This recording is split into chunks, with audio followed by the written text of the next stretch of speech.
يا صباح الخير، يا صباح الهنا والرضا، يا صباح الوجوه الجميلة يا رب. صباحنا الجميل اليوم من عمان الجميلة، من الأردن الحبيب. الله يرضى عليكم.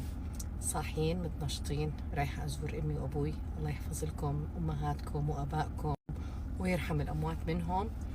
آه، هاي بسموها زيارة بر. ما بقدر، امبارح وصلت تعبانة على يعني لفتنا البيت تقريبا لقريب 7 الصبح، ولملمت اغراضي وضبيت وظبطت اموري.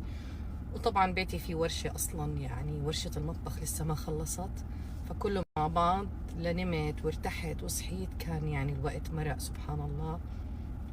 فاليوم من الصبح قلت لا، لازم امي وابوي. انا اصلا كل نزلتي ورجعتي بدري على عمان عشان والدتي ووالدي الله يحفظهم. يعني والدتي شوي تعبانة، دعواتكم، لكن ان شاء الله انه امورها منيحة وبتتحسن. والله يهدي بالنا وبالكم ويحفظ لنا اهالينا ويبارك في اعمارهم وفي صحتهم يا رب. يلا صباح البر، اللي عنده والدته ووالده عايشين يروح يبرهم ويزورهم.